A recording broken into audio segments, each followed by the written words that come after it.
ਜਾਗਣ ਵਾਲੀਆਂ ਰਚ ਕੇ ਲੁੱਟੇ ਸੋਏ ਤੁਸੀਂ ਵੀ ਹੋ ਤੇ ਸੋਏ ਅਸੀਂ ਵੀ ਹਾਂ ਲਾਲੀ ਅੱਖਾਂ ਦੀ ਬੇਦਸਤੀ ਹੈ روئے تسی بھی ہو تو روئے ایسے بھی ہاں پاکستان زندہ باد جمہوریت زندہ باد عمران خان زندہ باد ہزاروں سال نرگس اپنی بے نوری پر ہوتی ہے بڑی مشکل سے ہوتا ہے چمن میں دیدور پیدا مقدمہ جمہوریت یہ ہے میرے بھائیوں میری بہنوں میرے دوستوں do not fight for power don't go into power politics do not fight for power fight for the people of Pakistan بتایا جائے ایک ایسی خاتون جو کھڑی ہو گئی اس کو لیاقت باغ میں جب شہید کیا گیا قوم کو بے نظیر بھٹو کے قاتلوں کا اصل چہرہ دکھایا جائے اس پہ جوڈیشل کمیشن بنایا جائے DGIS PR صاحب آپ کہتے ہیں judicial commission yes we are with you make a judicial commission on 9th May we want to know who were the people who committed that folly جس نے بھی کیا ہے ہم میں سے ہے کسی اور میں سے ہے میرا لیڈر تو اس وقت جیل میں تھا حراست میں تھا اس پہ جوڈیشل کمیشن بنائیں لیکن جس نے کیا اس کو سزا دیں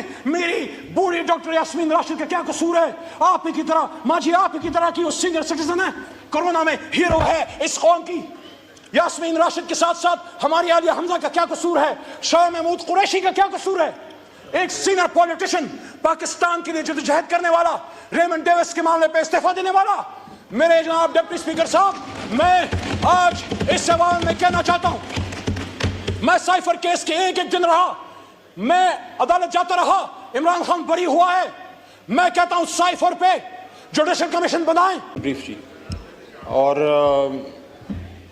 آنریبل فائنانس منسٹر صاحب بھی بیٹھے ہیں اور میں نے ان کو ریکویسٹ بھی کی تھی اسپیچ سے پہلے کہ آپ اگر ہوں گے تو ایک میسج قائد کا میں آپ کو دوں گا ظاہر ہے ملک کی فائنینشیل جو نقصان ہے اس کے ذمہ دار آپ تو نہیں آپ تو اب آئے ہیں لیکن ہم سب کا بوجھ ہے جسے ہم نے اٹھانا ہے اعوذ باللہ من الشیطان الرجیم بسم اللہ الرحمن الرحیم اللہم صلی وسلم وبارک علی سیدنا محمد وعلی آل محمد سینئر سیاستدان یہاں ایوان میں موجود ہیں رانا تنویر صاحب موجود ہیں آپ کا اسم شریف اس لیے لیا کہ کچھ سینئر پولیٹیشنز آج میں ایوان میں دیکھ رہا ہوں کہ جب 10 سال پہلے اللہ بزرگ برتر نے مجھے موقع دیا اللہ کے 100 ناموں کے نیچے بجٹ سپیچ کرنے کا تو کچھ میرے سینئرز تو اس وقت نہیں ہیں شاہ جی نہیں ہیں خان صاحب نہیں ہیں اس زمانے میں ہمارے ساتھ ہاشمی صاحب ہوا کرتے تھے لیکن نواب صاحب موجود ہیں یو بی اے وٹنس اگر آپ کو میں 10 سال پیچھے لے جاؤں تو انہی اللہ کے 100 ناموں کے نیچے میں نے کچھ باتیں کی تھی اور میں 10 منٹ کے اندر اس کو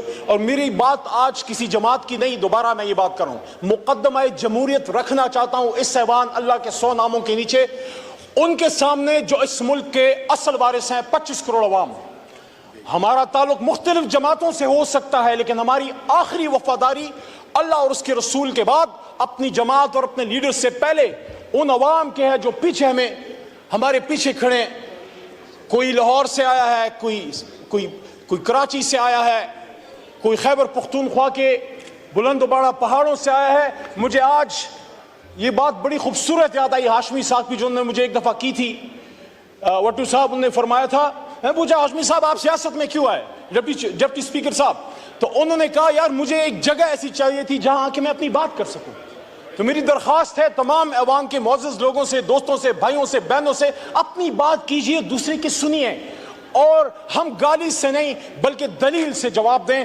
وہاں سے بھی ایک غلطی ہوئی ہماری طرف سے بھی ہوئی میں کسی کا نام نہیں لیتا میں سمجھتا ہوں دونوں نہیں ہونے چاہیے تھے ہمیں اس ایوان کو ایک ایسا ایوان بنانا ہے جناب ڈپٹی اسپیکر صاحب کہ جس کے ہمارے بچے نوجوان ہمیں فالو کرتے ہیں ہم ان کے لیے لیڈرز ہیں ہر باپ ہر ماں اب کم از کم اپنی بیٹا یا بیٹی کا لیڈر ضرور ہوتا ہے جو درد آج وسیم صاحب آپ نے بیان کیا پچھلی اسمبلی میں نے یہ بات کی تھی ہم سب پاکستانی ہیں پشتون ہم نے ووٹ کی طاقت سے بنایا پنجابیوں نے قربانی دی سندھی بلوچ سب نے میں برملا اس کا اظہار کرتا ہوں سب سے بڑی قربانی پاکستان کے لیے اگر کسی نے دی ہے اردو سپیکنگ نے دی ہے کہ اپنا گھر چھوڑ کے پاکستان کو گھر بنایا آؤ ان کو سینے سے لگاؤ اور ساتھ میں بلوچ کو بھی سینے سے لگاؤ تو آج سے 10 سال پہلے ڈپٹی اسپیکر صاحب آپ کی فل توجہ آج مجھے چاہیے آپ دیندار آدمی ہیں اور میں نے آپ کو ہمیشہ جائے نماز پہ اپوزیشن لابی میں دیکھا تھا میں نے 10 سال پہلے بات کی کہ اللہ ان 100 ناموں کے نیچے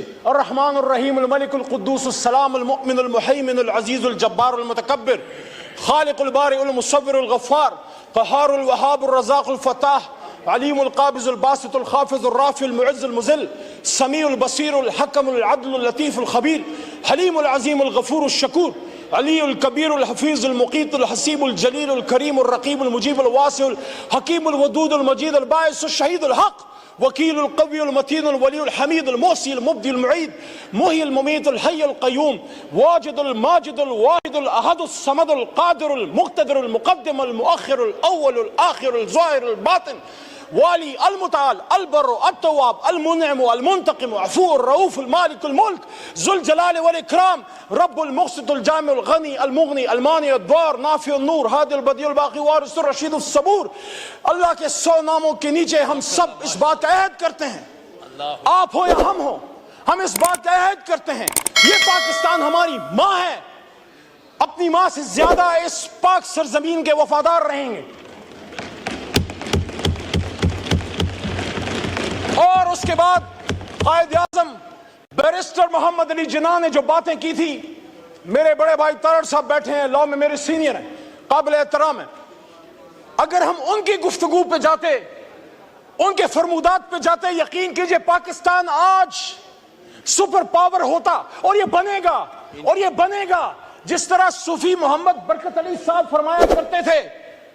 وہ کہتے تھے تمہیں جنگل میں تینکے چنتا ایک ملنگ یاد آئے گا، جب وہ کہا کرتا تھا ایک وقت آئے گا کہ دنیا کے فیصلے پاکستان اور اسلام آباد کی ہاں اور نہ میں ہوں گے، لیکن اس کے لیے ہمیں کھڑا ہونا ہوگا، مضبوط ہونا ہوگا. اس آدمی نے کہا تھا جناح صاحب نے کہ مسلمان مصیبت میں گھبرایا نہیں کرتا.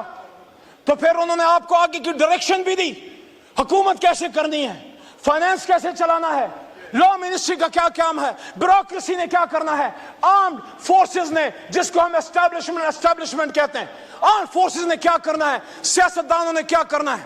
میں مقدمہ جمہوریت میں آگے بڑھنے سے پہلے بجٹ 2024 پہ ایک بات کرتا ہوں. جو بھی حکومت آتی ہے، جو کرنے والا کام ہے وہ اس کی طرف ہم نہیں جاتے. ہم کہیں گے برا بجٹ ہے، یہ کہیں گے اچھا بجٹ ہے. لیکن اس آدمی نے 1948 میں یہ بات کی تھی اسٹیٹ بینک آف پاکستان کو سپیچ کرتے ہوئے، کہا تھا. اور یہ بات پاکستان کی فائنانس منسٹری 75 سال سے اپنے ویب سائٹ پہ، اپنے سینٹرل آفس میں، جب Asad Umar minister for finance ہوا کرتے تھے، ہم جب جاتے تھے میں دیکھتا تھا وہاں بڑا بڑا لکھا ہے، ہمایوں صاحب، اورنگزیب صاحب، بڑا بڑا لکھا ہوا ہے. قائد اعظم نے سن 48 میں فرمایا، مفہوم ہے تقریباً، الفاظ ایسے ہی ہیں تقریباً، کہ I shall watch، state bank کو کہہ رہے ہیں کہ I shall watch with keenness the work of your research organization in devising the banking principle according to Islamic banking system. ایسا ہی ہے. اور اس میں وہ یہ بھی کہتے ہیں Honorable Finance Minister صاحب کہ the Western economic system has given the world nothing but 2 world wars. تو انہوں نے ہمیں راستہ کیا دیا؟ راستہ یہ دیا کہ آؤ دنیا کو ربا فری، سود سے پاک معیشت دیں. مسلمانان ہند نے جب پاکستان بنایا تھا لا الہ الا اللہ محمد رسول اللہ کے نام پہ، تو ہم نے دنیا کو جب ایک نئی ریاست دی، اللہ رسول کے نام پہ پہلی ریاست ہے اور شاید آخری ریاست، تو وہاں ہم نے دنیا کو اپنا اکنامک سسٹم دینا تھا. ہاں مشکل ہے اور جیسا مشکل ہے، لیکن سفر، وہ جو نیلسن منڈیلا نے کہا تھا نا کہ journey of 1000 miles starts with a single step. Let's take that step today from the National Assembly of Pakistan, my learned brothers and sisters. دوسرا، قائد کی بات تو بڑی ایک انسان کی بات ہے. اللہ کیا کہتے ہیں؟ سورہ بقرہ آیت نمبر 276، الذين يأكلون الربا لا يقومون إلا كما يقوم الذي يتخبطه الشيطان من المس ذلك بأنهم قالوا إنما البيع مثل الربا وأحل الله البيع وحرم الربا فمن جاءه موعظة من ربه فانتهى فله ما سلف وأمره إلى الله ومن عاد فأولئك أصحاب النار هم فيها خالدون. مفہوم یہ ہے کہ جو لوگ سود کھاتے ہیں وہ اس جہان میں ایسے اٹھیں گے يتخبطه الشيطان من المس، جیسے ان کو if the evil has touched them. اور پھر آگے کیا کہتا ہے اللہ تعالیٰ؟ اللہ آگے آیت نمبر 276 میں کہتا ہے يَمْحَقُ اللَّهُ الرِّبَا وَيُرْبِي الصَّدَقَاتِ وَاللَّهُ لَا يُحِبُّ كُلَّ كَفَّارٍ نَثِيمٍ. اللہ ربا کو ختم کرتا ہے, سود کو ختم کرتا ہے, اور اللہ صدقات کو بڑھاتا ہے. اور آگے پھر اللہ کریم کیا فرماتے ہیں, یا ایھا الذین آمنوا اتقوا اللہ وذروا ما بقی الربا ان کنتم مؤمنین, اے ایمان والو اگر اللہ سے ڈرتے ہو تو ربا کو چھوڑ دو, سود کو چھوڑ دو. سارے بجٹ پھر آپ کی ملک و قوم کی ترقی کے بجٹ ہوں گے, چاہے نون بنائے, پیپل پارٹی بنائے, یا ہم خان صاحب بنائے. اور آگے اللہ کیا کہتے ہیں, یہ بڑی سخت آیت ہے. ڈپٹی اسپیکر صاحب مجھ میں جرت نہیں, آپ خود شاہ صاحب آپ خود صاحب تصوف خاندان سے تعلق رکھتے ہیں, آپ میں بھی ہمت نہیں, ہم میں کسی میں ہمت نہیں. اللہ کہتے ہیں یا ایھا الذین آمنوا اتقوا اللہ وذروا ما بقی الربا ان کنتم مؤمنین فإن لم تفعلوا فاذنوا بحرب من اللہ ورسولہ وإن تبتم فلکم رؤوس اموالکم ولا تظلمون ولا تظلمون. اور جو کوئی سود کرے گا وہ اللہ رسول سے جنگ کرتا ہے. ہم میں ہمت اللہ رسول سے جنگ کرنے کی. 75 سال سے جنگ کر رہے ہیں, پھر کہہ رہے غربت کیوں ہے. میری بہن نے باتیں کی شازیہ مری صاحبہ نے, میں ان کے بات کو سپورٹ کرتا ہوں. ایک ریاست اسلام, ریاست پاکستان ایک اسلامی ریاست میں صلاحیت ہونی چاہیے to take along the underprivileged people with you, the impoverished people with you, those people who need our support. ہر کوئی تو پیروں پہ کھڑا نہیں ہے, ہم نے ان کو اٹھانا ہے, سینے سے لگانا ہے. وہ مائیں جن کے بچے شہید ہو گئے, وہ بچے جو یتیم ہیں, وہ widows, what about them, ان کے لیے اس ریاست نے سینہ کھولنا ہے. لیکن مقدمہ جمہوریت میں پھر آگے بڑی امپورٹنٹ بات عیسائی نے پاکستان کی, اور وہ یہ ہے, بڑی بات ہوتی ہے کون اسٹیٹ ہے, کون وارث ہے. The sovereignty of the state belongs to Almighty Allah. اور اس کو ایک سیکرڈ ٹرسٹ کے طور پہ 25 کروڑ نے استعمال کرنا ہے, اور the state will exercise its powers through the chosen representatives. Yes. Not through some organization, not to some department of the executive arm, not army, not ISI, not any other department. They are only the supporting arms. بہت ضروری ہے. جس طرح ہاتھوں کے بغیر آپ اپاہج ہیں, اپنی آرم فورسز اور انٹیلیجنس ایجنسیز کے بغیر آپ کچھ نہیں کر سکتے. But who will decide the policies? میرے آنریبل لا منسٹر صاحب, ڈاکٹر صاحب, آپ سے بھی مخاطب ہوں, سب سے مخاطب ہوں. قائد نے کیا کہا 16 جون 1948, قائد نے سٹاف کالج کی سپیچ کرتے ہوئے کہا, مفہوم یہ ہے, الفاظ ادھر ادھر تھوڑے سے ہو سکتے ہیں, کہتے ہیں this is the legal position. قائد کہتے ہیں this is the legal position. The armed forces are the servants of the people of Pakistan. You do not make national policies. It is we the civilians who decide these issues, and you are supposed to fulfill those policies which are entrusted upon you. Qaid Azam Muhammad Ali Jinnah, speech to Staff College of Pakistan, Quetta. تو میرے جناب deputy speaker صاحب, میں مقدمہ جمہوریت کے آخر کی طرف آتے ہوئے پوچھنا چاہتا ہوں, یہ عوام تو چن لیتی ہے, اس عوام نے تو چنا لیاقت علی خان کو بھی چنا, کیوں اس کو چنا دیا گیا, اس کے قاتلوں کو کیوں فیسلیٹیٹ کیا گیا؟ جا کے ہسٹری پڑھو, آئیں اس سے سیکھیں. اس کو پھانسی چڑھا دیا دوسرے کو, بھٹو کو. آج میں یہاں بطور سیاسی کارکن ڈیمانڈ کرتا ہوں جناب ڈپٹی اسپیکر صاحب, پاکستانیوں کو بتایا جائے ایک ایسی خاتون جو کھڑی ہو گئی, اس کو لیاقت باغ میں جب شہید کیا گیا, قوم کو بے نظیر بھٹو کے قاتلوں کا اصل چہرہ دکھایا جائے, اس پہ جوڈیشل کمیشن بنایا جائے.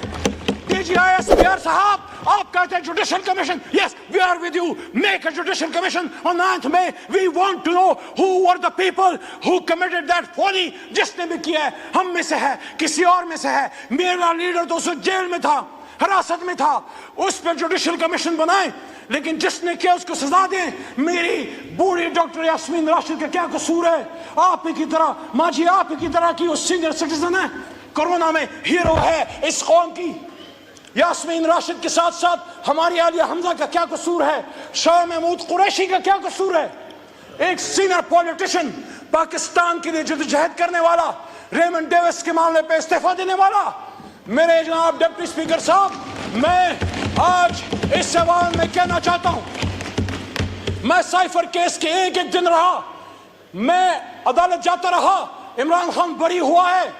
میں کہتا ہوں سائفر پہ جوڈیشل کمیشن بنائیں, اور جو بات محترم نواز شریف صاحب کے پرسنل ان کے ترجمان مسٹر محمد زبیر صاحب نے کی تھی کہ اس وقت آرمی چیف نے انہی کے ایک شخصیت لیڈر میاں صاحب کے الزام ہے, اس پہ بھی کمیشن بنائیں. میرا سوال یہ ہے کب ایسا کیوں ہوتا ہے, ایک منتخب وزیر اعظم کے ساتھ ایسا کیوں ہوتا ہے؟ 88 میں جب بے نظیر صاحبہ کی حکومت آئی, 90 میں IGI کس نے بنائی, 90 میں IGI کس نے بنائی, کیوں اس کو 5 سال پورے نہیں کرنے دیا؟ اور اگر نواز شریف آ گئے 90 میں تو 93 میں جتنا بھی کوئی قصور تھا, آرمی چیف کو برطرف کرنے کا اختیار قانون نے دیا تھا نواز شریف کو. کیوں اس کی حکومت ختم کی گئی؟ 99 میں کیوں نواز شریف کو ہتھکڑیاں ڈال کے بھیجا گیا؟ کیوں بھیجا گیا؟ تو جب میں نواز شریف کی اس کے خلاف اگر اینٹی جمہوریت کوئی کام ہوا ہے تو میں پھر اس ایوان کے سامنے مقدمہ کیوں نہ رکھوں؟ کیا آپ کے سابق وزیر اعظم آپ کو نہیں پسند, آپ اس سے نہیں ایگری کرتے سیاست سے؟ اس پہ لائف اٹیک, 1-2 منٹ جی, اس پہ آخری اٹیک ہوا, لائف اٹیک ہوا, باڈی میں 4 گولیاں کھا کے 350 دنوں سے جیل میں ہے. اس پہ جوڈیشل کمیشن کیوں نہ بنے؟ کتنی بے نظیر, کتنے لیاقت علی خان, کتنے بھٹو قربان کرو گے؟ ہزاروں سال نرگس اپنی بے نوری پہ روتی ہے, بڑی مشکل سے ہوتا ہے چمن میں دیدہ پیدا. مقدمہ جمہوریت یہ ہے میرے بھائیوں, میری بہنوں, میرے دوستوں, do not fight for power, don't go into power politics, do not fight for power, fight for the people of Pakistan. شکریہ, آپ رانا صاحب, شکریہ. مائک کھولیں, مائک کھولیں. تو صاحب کی جماعت میں ہیں, آپ کھڑے رہیں. میں عمران خان کے ساتھ کھڑا ہوں, کھڑا رہوں گا انشاءاللہ, جیل بھی نہیں توڑ سکی. لیکن میں یہ کہتا ہوں پاکستانیوں, میں یہ کہتا ہوں میرے دوستوں, میں یہ کہتا ہوں جب بات پاکستان کی ہو, جب بات اسلام کی ہو, جب قائد کی ہو, پھر اپنے لیڈر کی بات چھوڑ کے اس لیڈر کی بات اپنا لو, پھر اللہ رسول کی بات پکڑ لو. آپ میں سے ہر ایک لیڈر ہے, میں نے پچھلی سپیچ میں بھی یہ بات کی, ہم اپنا سٹیچر بڑھائیں, اپنے لیڈر کی غلط بات کو غلط کہیں, پاکستان زندہ باد کے لیے کہیں.